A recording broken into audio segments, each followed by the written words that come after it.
So welcome. This is It's Meaningless, the podcast for entrepreneurs who within the first 5 years of business and who are tired of stuck and are ready to stomach the brutal truth. Here we uncover the meaningless daily habits that keep you from growing both in life and in business. This is episode 17. We're talking about the founder's trap. So this is kind of I guess this is a topic we talk about a little bit. Like you can call it, some people call it the comparison trap. Um, and effectively, we're talking about it in the context of entrepreneurship. So there's a little bit of a different, I guess, nuance, if you will, for entrepreneurs, for founders, when it comes to this topic of comparison. Like when we talk about comparison, most of the times we pretty much think of like, oh, it's kind of like a don't compare yourself with other people, more like a don't do, like, um, I guess more of a, what would you call it? Just kind of a vice, if you will. I guess you call it a vice. Although we call more, more worse things a vice, but like a minor vice. And for entrepreneurs, probably for everybody, but definitely for entrepreneurs, that there's more to it than that. Um, and in fact, part of the thing that goes into it um, is the fact that as entrepreneurs, we're called to like introduce something into the marketplace that whatever group of people, businesses, whatever, whoever we're called to serve. We're just supposed to introduce something into the marketplace that will be beneficial to them. And in order to do that, there is a requirement that we have to be thinking about what it is that the people that we are talking to want. So I'll give you an example. So I am currently in the process of I'm currently in the process of starting a couple things. So and this is pretty poignant, I would say, for me, because the comparison thing is not something that I've personally had to deal with a bunch in business until recently. Until recently. Uh, and actually, I'll get to that because that's not quite true. But when I first started out about 10 years ago, uh, I guess my goal really was to be definitely to be different from other businesses, to provide something that was different. And so I had an idea in mind of how I wanted to position my business. And so that's pretty much what I went after. I wanted to be unique. I wanted to provide some type of unique service.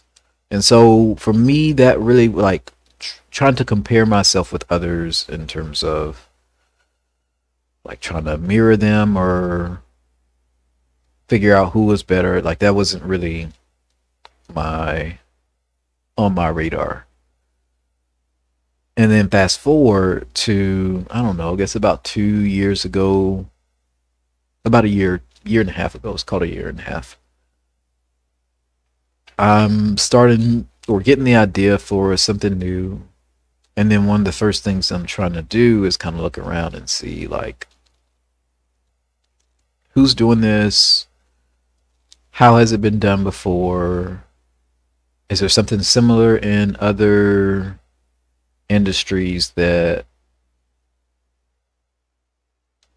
I guess, can be done, I guess, like this. Um, in other words, is there something similar in a different industry that's sort of like what I'm trying to do? And in other words, like I was looking for a model. And this is something that,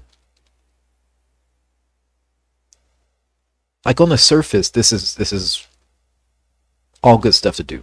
It's all good stuff to do. When you're trying something new, when you're starting out something new, it's all good stuff to do.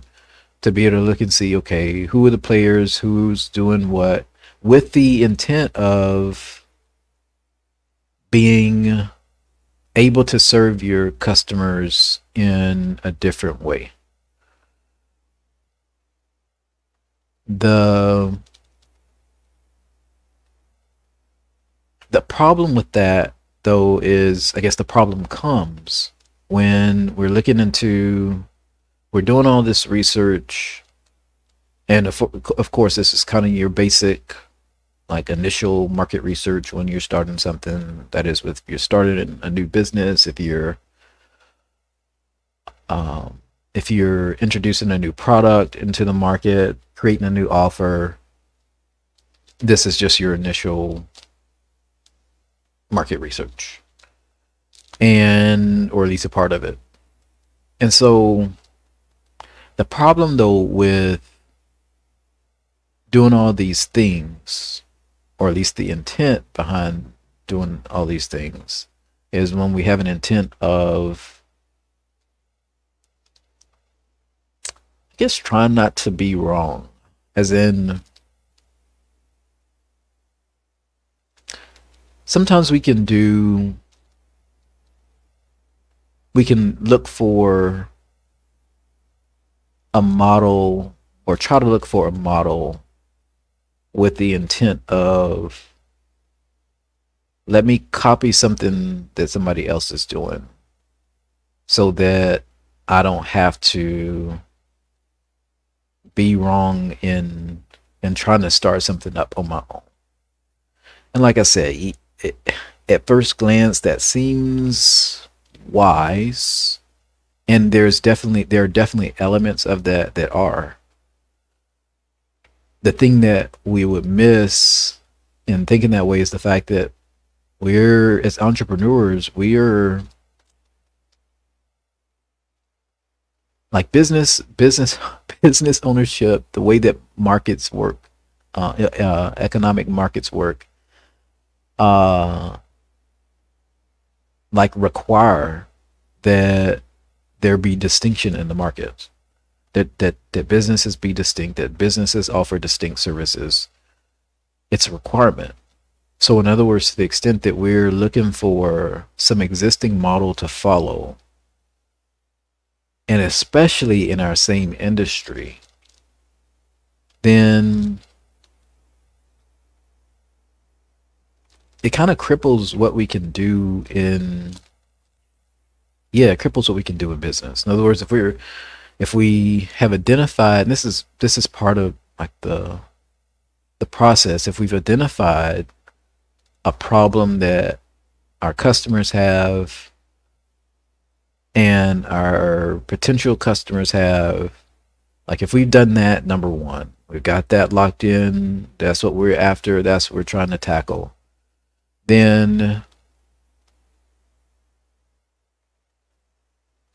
once we have that in place, if we go from there and go looking for existing solutions to that problem, and I do believe like that's the next step, though the intent of that is the solution that I'm bringing to the table different from what theirs is? So technically it's not the next step. Technically before that is, what's the solution that I intend to bring to that problem?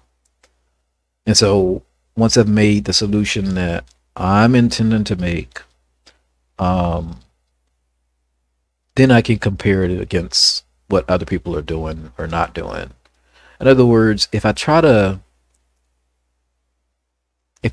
go look for a model before I have a really good idea of what um, before I have a really good idea of the solution that I can provide, um, then it's just kind of copycat businesses. So copycat business, and like I'm not saying that to be like, I guess, to try to shame people that, oh, you shouldn't copycat. No, that's not the thing. It's just like, if you can make a business work like that, fine. The problem I see with that, and I guess part of it is time frame, longevity, like where your vision is. Um, like there are definitely ways to bring something that somebody else is doing to a new market, and um, that's a little bit different. But at the same time, if you're going to introduce, like, first off, if you're going to try to introduce a solution that someone is already providing to the same market that they're already providing it in, that's just like, if you get some traction, um, y y I guess it'd be wise to consider. It would be wise to consider, number one, how much it's going to cost you to get the traction in the first place. How much it's going to cost you in money, how much it's going to cost you in time to try to, I guess, compete against an entity that already has presence in that market.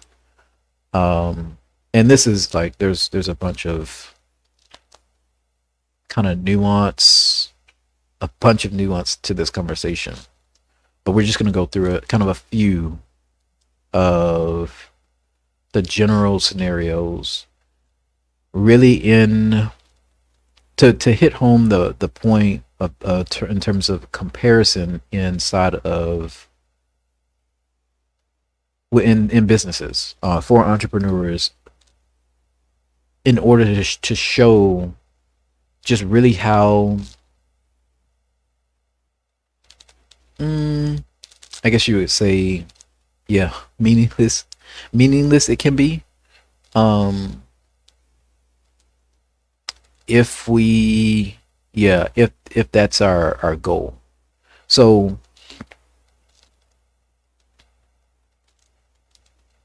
again, back to the scenario of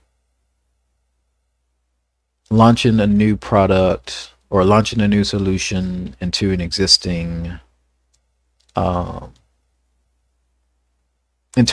market where the same solution has already been done. So there's a possibility that you can go in and, like, you're 10 times better than what they're providing and blow them out of the water. Even still, the marketing that you have to do to help people to understand how much better you are is a legitimate cost. So it's not to say, hey, don't do it, but at the same time, be aware of what the costs are up front.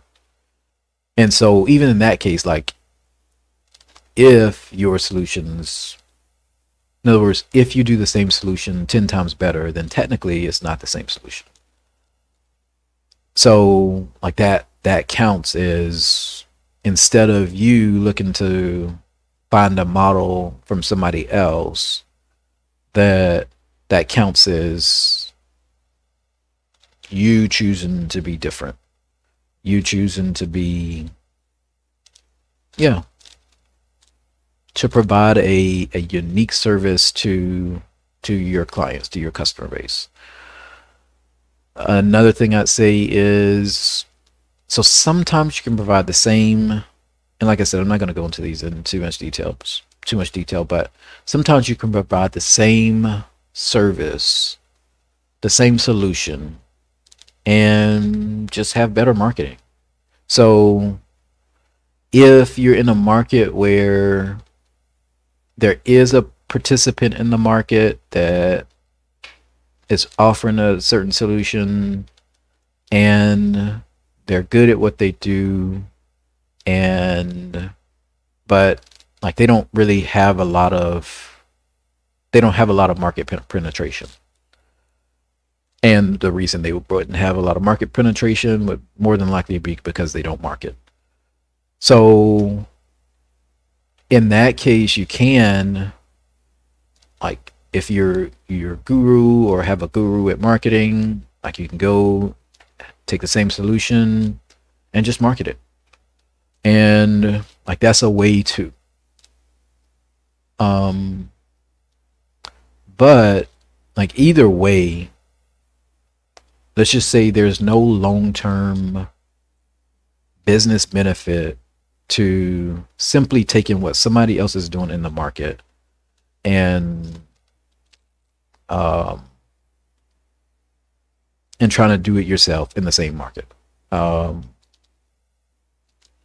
depending on like where you want to take the business, and depending on the size of the other players in the bit in the market that are doing the same thing you do, then it may not be advantageous at all to even start something like that. Um, at least not with the intent of trying to grow it into a mega multinational. Just because, like, if you don't have, if you're trying to compete in the same market as someone else to start, then it's probably not um, it's probably not something that's going to be like super advantageous to you. So part of why I want to dive into this is because I believe it's kind of a, I don't think we talk about it much in business. Like, we talk about copycat, but usually that's like, hey, don't copy my stuff. But it's like poop shaming. Um, like, everybody does it, but um, like, you don't like it when somebody else does it to you. That kind of thing. Um, but that's not really the point of this. The point of this more so is like what's actually going to be beneficial. And part of the thing I think that gets us stuck here, in other words, the why behind why we would look for someone else to copy effectively, to me, it comes to like, one of the biggest things that comes up is fear. Um, in terms of reason for doing it, like fear of, because most founders, most entrepreneurs start with an idea. Like, copycats are copycats. They're not like, I would say that copycats are, that is, people who just copycat are few and far between. Like, I don't I like, in dealing with entrepreneurs for, I don't know, the past 15 plus years, like, directly with entrepreneurs, I have rarely run into, like, I don't, yeah, I can't say I've run into anyone who is just a copycat. Um, so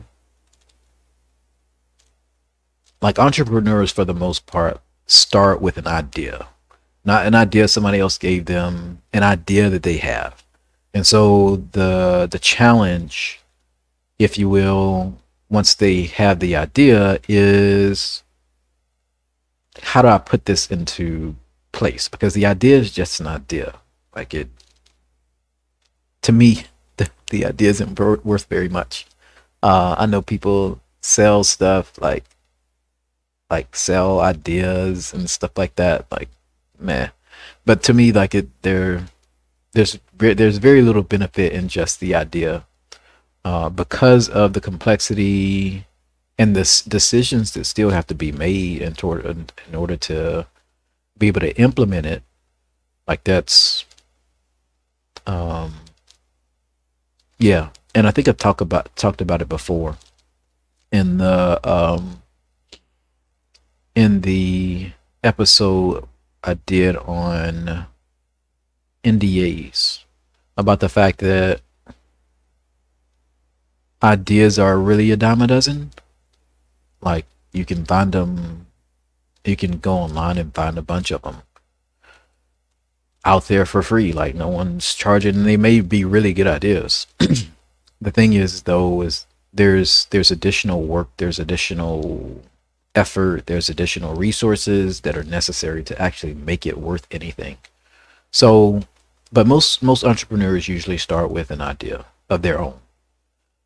And so to make that idea come to pass, like there's work that needs to be done. In other words, they have to find out the technical requirements for actually putting it together. And I'm not just talking about like a tech startup or something like that. Like anything, you could be talking about a new idea for some like physical product. It could be a new idea for a new type of like business framework. Like there's so many components that have to go into, hey, here's an idea, to hey, here's the finished product. And that work does that work that like the space in between those two places does lend to sometimes getting stuck. Like this in between here, idea to finish line, like implementation of the idea. Like there's a lot of rooms, a lot of area, a lot of like potential for getting stuck in that place. And part of the stuck is, especially for entrepreneurs, like you're coming up with all this stuff, like you're probably like brainstorming with people, but most of it's like here, like how do we get. And so the problem with the entrepreneur is, in order to take this idea to something that is implemented, that is people are actually using, you kind of have to be right about all the decisions, all the assumptions, all the things that you're I guess building in this part. And so if you're off on even one of those, it can throw this whole part off and cause this to flop, because like there's only so, let's just say there are plenty of examples that have gone before us of ideas that were great ideas but just flopped in terms of implementation. So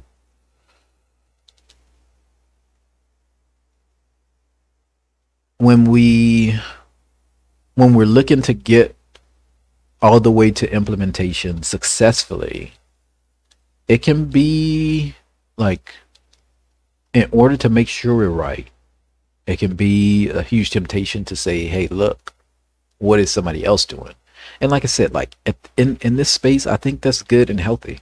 Like what is somebody else doing? In other words, you could say, what is somebody else doing to solve this specific part of um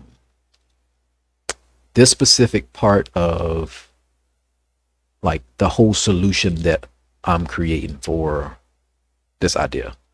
Um and that, I believe that's good. But the thing is, I think the more we do that, in other words, the closer we get to uh,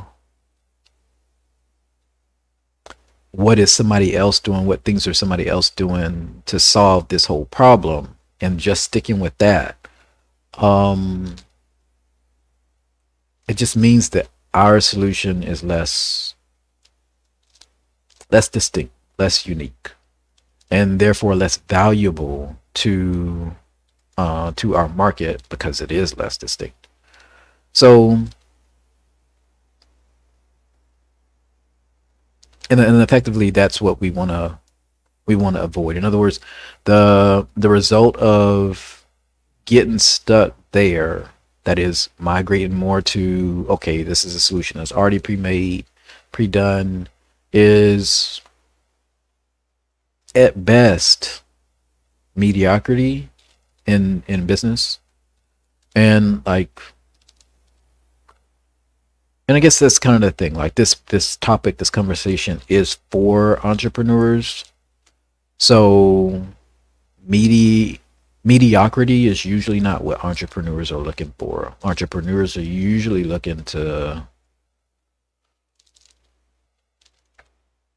knock something out of the park. And I don't mean like windfall, but knock something out of the park in terms of like there's tons of upward um, room for upward growth. Like there's tons of room to move around in this area that I'm doing business in, as opposed to, hey, I'm gonna sell, I don't know, 100 widgets, and then really realistically expect to have my business stall, because that's the extent of what I can do, taking somebody else's idea and trying to implement it the same way they're doing it. So most entrepreneurs aren't looking for that. So the thing is, in order to keep us from getting stuck, um, to keep us from getting stuck in going towards like copying, the thing to be aware of, at least that I've found, the thing to be aware of is,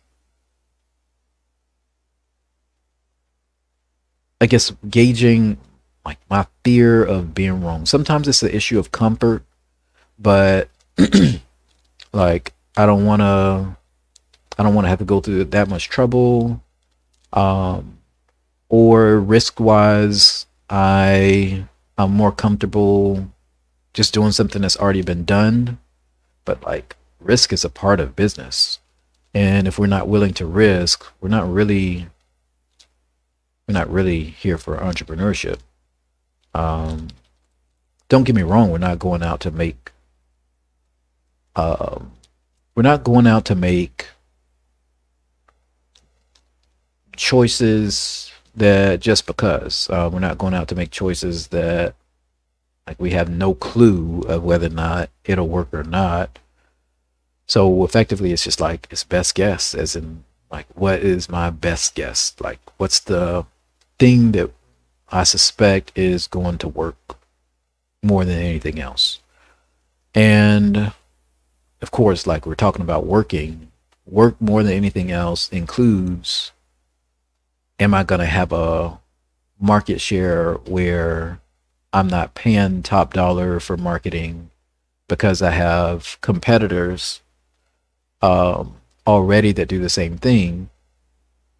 Um, am I going to have to spend way more resources to get to my customers because there are other people already providing that service to them? So that's a part of like winning too. So effectively, like this is kind of like looking into this topic, this conversation, to see like um what's going to really be beneficial for us. Well, what's going to be beneficial for the end user, and effectively that winds up being the same thing that's beneficial for us. Because if I can take an idea that I have and go and serve a a segment of the market that either is not being served or is not being served in the way that really suits them already, and I can go and be the person that actually provides that for them, then then I have a business. I have a business, and they benefit, and because they benefit, I benefit too. So that's that's that is, I guess, the thing on comparison. Actually, one other thing I'll mention is I talked about earlier me starting out business and wanting to be different.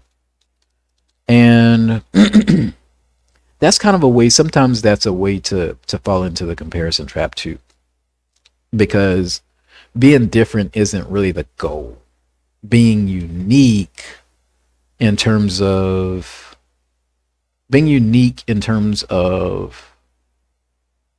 the solution, that the problem that I solve, and or the way that I solve it, that is the goal. Like the problem that I solve for a specific group of people and the way I solve it, and or the way that I solve it, like that is the goal. We want to be unique in that. But just being different for different sake, that's not the goal either, because like we can be different and still not solve somebody's problem. We can just, in other words, in that case, we're just comparing ourselves against some other market participants and saying, "Hey, look, I do stuff different from them." But if nobody cares about it, then we don't really have a business. We don't have a solution. We just have something different. So that's another way, kind of the other side of the coin on the comparison trap is if we kind of use it as a way to, I don't know, get personal enjoyment out of being different. Like that's not what it's about. In other words, everything effectively what this all boils down to is all of our decisions in terms of what we do, how we operate, what we offer, how we offer it, really are in other words, really should be aligned with a specific group of people that they have a specific problem that we can help solve. So, and like if we're doing that, if that's the basis of what we do, then like we'll have a business, we'll have one that can last. And to me, that's the benefit, that's the sweet spot. I mean, well, it's the kind of the only spot really for entrepreneurship. So anyway, that's all I have for this one. Take care. God bless. See ya.